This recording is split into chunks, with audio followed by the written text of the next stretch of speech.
And joining us now to talk about your health is Dr. David DeLaury, Chief of Orthopedics at the University of Maryland St. Joseph Medical Center and Clinical Professor of Orthopedics at the University of Maryland School of Medicine.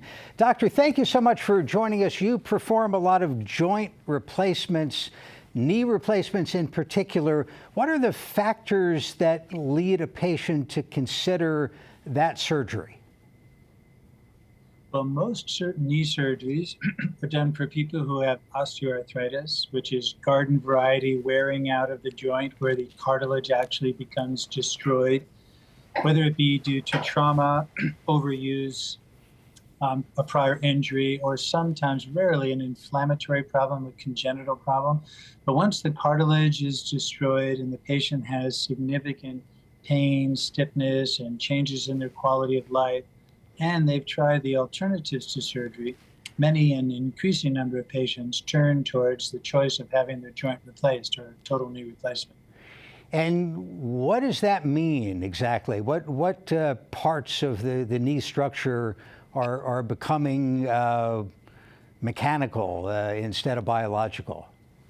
Well, people do think you chop the ends of the bones off. That's not true. A knee replacement is simply a resurfacing operation.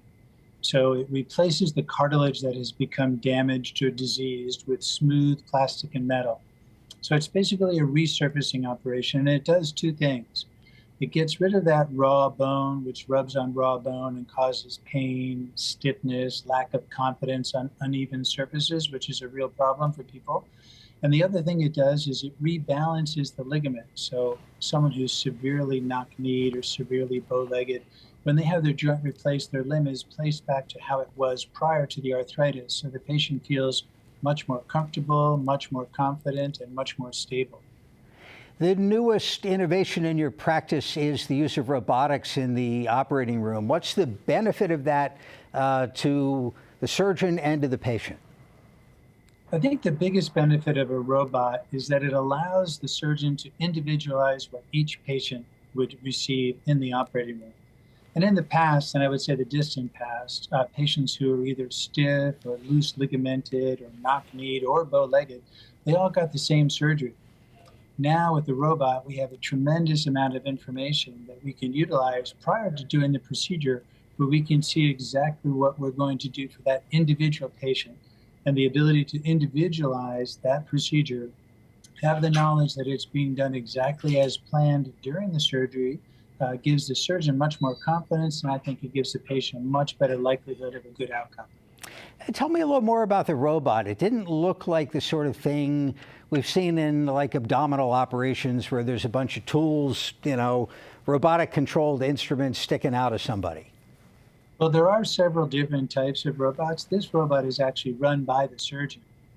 Some robots are a big giant machine with a big arm that just kind of moves around the limb. But one of the things I like about this is that this is a marriage of the surgeon's skill and knowledge, but also the robot to make sure that the actual bone cutting is being done exactly as you want it to be. But the real benefit, I think, is the ability for the surgeon to have, both prior to surgery and at the end of the case, infinite information in terms of soft tissue balance and how the knee feels after the implants have been in place. We've soft pedaled the actual, cutting and all that stuff. But, if I'm a patient, I'm worried, one, this is really going to hurt, and how long is it going to be until I see a benefit? Yeah, that's a big, very good question, and everyone is a little bit different. But because our definition of recovery is different, I always say to patients, let's use where you are today. That's a benchmark that people can relate to. And when you will be better after your knee replacement is approximately 4 weeks.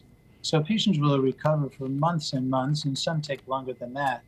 But most patients 4 weeks out from surgery say, you know what, I'm more comfortable, I'm more confident, I'm more mobile, I'm more stable than I was pre-operatively.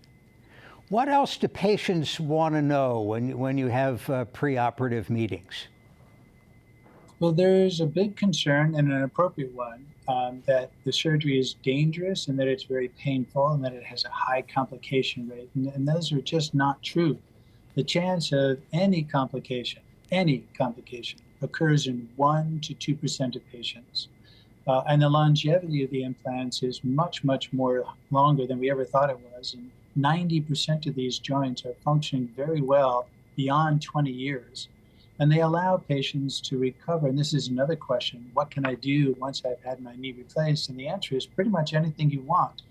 You can hike, you can dance, you can garden, you can bowl, you can play tennis, you can ski, you can kneel. The only thing we ask our patients not to do is to go for a run. But you can run to play tennis or to play softball or to play pickleball, for instance, but we would not want someone to run in a 10K race. But otherwise, knee replacements have a 1 to 2% complication rate and provide 90 to 95% relief of pain, not 100, but 90 to 95% relief of pain for beyond 20 years. What's the age range of patients that you see for a knee replacement? It's quite variable. The biggest groups are the 50 to 60-year-olds and the 70 to 80-year-olds. And that, I think, is due to increasing longevity for patients who want to lead more active lifestyles in their 70s and their 80s, and also a reflection that we have a lot of patients who were injured playing sports in their younger years. So it really can be done in any age group. The youngest for me was 17, which was after a terrible accident. And the oldest was a 98-year-old nun who lived for 7 years and sent me a Christmas card till she was 105. Wowee. Now, if somebody, wants to avoid this, or at least wants to hold off the procedure as long as they can, but as you said, have osteoarthritis, what else is available? Are there medical therapies? You hear about complementary medicine, maybe supplements. What works? Well, nothing really solves arthritis, unfortunately. There are certainly things you can do to ameliorate the challenges of it. So keep your weight down, exercise on a regular basis, make sure that you're not abusing what you're doing, running 10K races 4 times a week, for instance. And there are different types of injections, some of which work better than others, and different types of medications, such as anti-inflammatories. As far as dietary supplements are concerned, unfortunately, they've not been shown to make a major difference. And a lot of the shorter surgeries, such as arthroscopies or these very expensive braces, unfortunately, are not helpful for patients who have significant arthritis, and they turn out to be a waste of patients' time. Compare the knee operation, if you would, to other joint replacements that are regularly done. You hear about hips, and sometimes you hear about shoulders. Yes. So by far the most common procedure in the United States is a knee replacement. We do approximately 1.2 million a year. We do approximately 800,000 total hip replacements, and I think we do about 250,000 total shoulder replacements. I think most people would agree that the hip is the most predictable, and that's because the hip is a simple ball and socket. But both the knee and the shoulder are much more complex joints, and they're dependent on the soft tissues, the ligaments, the muscles, the tendons to power those joints, and that's why they're a little less predictable. But they're durable, they're effective, and excellent choices in terms of relief of pain and restoration of function. Very good. Dr. David DeLaury, Chief of Orthopedics, the University of Maryland St. Joseph Medical Center. Doctor, thank you for your time. Thank you very much. Have a nice evening.